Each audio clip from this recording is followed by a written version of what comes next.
지난 5월 29일 울주군 서생면 신고리 4호기 핵발전소에서 화재가 발생했습니다. 1시간여 만에 진압이 됐는데요. 당시 현장에서는 고압의 수증기가 방출되면서 굉음이 났고 주민들은 두려움과 불안에 떨어야 했습니다. 오늘은 이기암 기자와 함께 당시 사고가 어떻게 일어났는지 그리고 생각만 해도 끔찍한 핵발전소 사고를 막기 위해서는 어떤 대책들이 필요한지 알아보겠습니다. 네, 이번에 신고리 4호기 핵발전소에서 화재가 발생했는데요. 울주군 서생면에 있는 신고리 4호기가 상업운전을 시작하고 정지가 된 것은 정비 작업대를 제외하면 처음이라고 합니다. 세울원자력본부 측은 터빈 개통 이상으로 사고가 나서 발전이 자동으로 정지된 것으로 추정하고 있습니다. 네, 그 신고리 4호기는 우리나라 핵발전소 가운데 그 가장 최근에 지어진 것인데요. 이런 최신 원전에서 어떻게 이런 사고가 발생하게 된 건가요? 울주군에 따르면 화재 원인은 신고리 4호기 핵발전소 터빈 개통의 전압 조정 장치인 여자기의 코일이 탄 것으로 추정이 되며 정확한 원인은 원자력 안전기술원 사건 조사팀에서 조사 중에 있습니다. 사고는 지난 5월 29일 오전 9시 28분에 발생을 했는데요. 당시 원전에서 굉음과 함께 갑작스럽게 증기가 솟구쳐 올라왔다고 합니다. 네, 화재가 나자 자체 소방대를 투입한 세울원전이 외부 소방대 지원까지 요청을 했고 불은 1시간 만에 꺼졌습니다. 한국수력원자력도 사고 원인을 발전기 콜렉터 하우징 내부 화재 발생이라고 밝혔고 발전소 내외에 설치된 방사선 계측기 지식값을 분석한 결과 화재 발생과 원자로 발전 정지로 인한 외부 환경으로의 방사선의 영향은 전혀 없다면서 원자로 출력은 4.9%를 유지하고 있다고 밝힌 상황입니다. 네, 그 화재 사고가 난 게 오전 9시 28분인데요. 세울 원자력본부가 그 화재 신고를 한 거는 19분이 지나서였습니다. 화재 진압에 한시가 급한데 이렇게 했다는 게 도저히 이해가 안 되는데요. 네, 한국수력원자력은 당시 9시 28분 화재 발생 이후 20분 후에 유관기관에 상황을 전파를 했고 그로부터 약 8분 후 9시 56분경에 온산소방서 서생분대가 현장에 도착했습니다. 또 9시 56분경에 원자력안전위원회가 사고 현장에 같이 도착을 했는데요.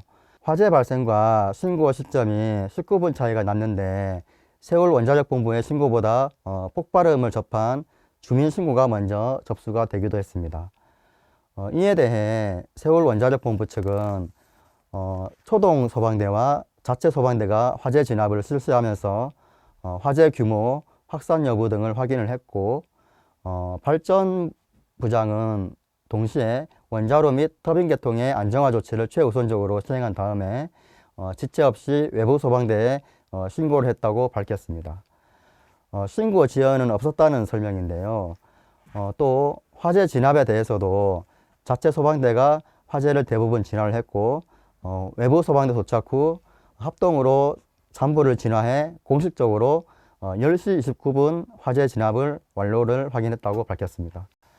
하지만 원전 사고에 대한 우려를 불식시키는 것은 하지 못했다는 그런 비판이 제기되고 있습니다. 네, 인근 주민들이 마을 방송을 통해서 그 화재 소식을 이제 들은 거는 40분이나 지나서였어요. 울주군에 따르면 한수원은 화재가 발생한 지 40분이 지난 10시 10분에서야 마을에 사고 내용을 방송을 했다고 합니다. 또 세울원전은 3시간이 지나서야 주민 등 5천여 명에게 문자 메시지를 보냈는데 이마저도 한수원 홈페이지에 SMS 알림이 등록을 해놓은 사람만이 확인을 가능했다고 합니다. 화재 이틀 전 방사능 재난을 가상한 경보훈련이 있었지만 사고 직후 비상통보 등은 말뿐이었던 것으로 확인이 됐습니다. 탈핵 공동행동은 이번 화재가 방사능 누출 사고가 아니기 때문에 사고 내용에 주민 전파 의무가 한수원 측에서는 없다고도 볼 수가 있지만은 원전이 위험시설인 만큼 원전에서 화재 사고가 나면 관련 내용을 신속하게 주민들에게 알리는 시스템을 구축할 필요가 있다고 밝히고 있습니다. 네, 요 신고리 4호기는 지난해 태풍 때도 한번 전원이 상실되는 사고가 있었죠. 지난해 9월 태풍 마이삭이 부산과 울산을 지나면서 부산 기장군에 위치한 고리 핵발전소 내 모든 발전소가 잇따라 정지가 되는 사고가 발생했습니다. 한국수력원자력에 따르면 신고리 1호기, 또 2호기, 3호기, 4호기 등이 순차적으로 자동으로 정지가 되고 영구 정지 중인 고리 1호기와 정비 중이던 고리 2호기는 비상 디젤 발전기가 자동으로 가동이 된 적이 있다고 합니다. 더 오래전으로 거슬러 올라가면 태풍으로 인한 핵발전소 사고는 2003년 태풍 매미 때도 고리 1호기에서 4호기까지 또 월성 2호기가 정지가 되는 사고가 발생한 바가 있는데요. 네, 이처럼 태풍으로 인한 사고가 간혹 발생하자 탈핵 공동행동은 태풍 마이삭 발생 당시 기자회견을 열고 기후위기에 따른 폭염과 태풍으로 인해 핵발전소 안전을 담보하지 못한다면서 노후화된 경주 월성 2, 3, 4호기와 고리 2, 3, 4호기를 조기 폐쇄를 해야 한다고 촉구를 했습니다. 네, 그 사고 원인에 대해서 좀 더 알아보겠습니다. 그 탈핵 단체는 그 한국 원자력 안전기술원, 즉 킨스에서 그 사고 조사 중인데 그 민관 합동조사단을 구성해서 좀 제대로 좀 검증하자고 요구를 하고 있습니다. 정확한 사고 원인을 알아내고 사고를 예방하기 위해서는 그 좀 어떤 게 필요하다고 생각하나요? 네. 신고리 3, 4호기는 불량 케이블 납품이 발각돼서 교체를 하기도 했고 또 가압기 밸브 누설 문제도 지속적으로 지적이 된 바가 있습니다. 환경단체에서는 이번 터빈 개통 화재 조사와 함께 1차 개통인 가압기 밸브 문제를 더욱더 심각하게 보고 있는 것인데요. 탈핵 공동행동은 신고리 4호기 운영허가 전부터 조건부 운영허가가 문제가 있다고도 지적한 바가 있습니다.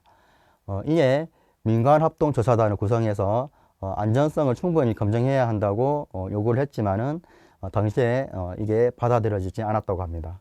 그리고 이번 화재 사고와 지난해 태풍으로 인한 전원 상실 사고, 또 반복된 누설 확인, 다중오동작 분석 결과를 반영한 화재 위험도 분석 흠결 등을 민관합동조사단을 구성해서 제대로 검증해야 한다고 주장하고 있습니다. 특히 이번 화재 발생 후 울산 시민들에게 정보 접근이 매우 제한되어 있다는 점도 좀 문제점으로 지적이 됐습니다. 이에 대해 탈핵 공동행동은 지방자치단체장에게 재가동 동의권 권한을 부여해서 중앙집중식 정보 독점을 막고 중앙정부와 지자체가 핵발전소의 위험 요소를 최소화할 방안이 필요하다고 말하고 있습니다. 그 방안으로는 지자체에 권한을 부여하는 등 제도 개선을 통해서 지자체가 사고 현장 방사능 측정도 실제로 진행하고 관련 내용을 시민들에게 시시각각 알릴 필요가 있다고 보고 있습니다. 네. 반복되는 핵발전소 사고 소식에 시민들은 불안합니다. 무엇보다 사고 내용을 시시각각 알 수 있는 시스템이 빨리 마련돼야 될 것으로 보입니다. 민관 합동조사단도 반드시 필요해 보이고요. 이기환 기자 잘 들었습니다.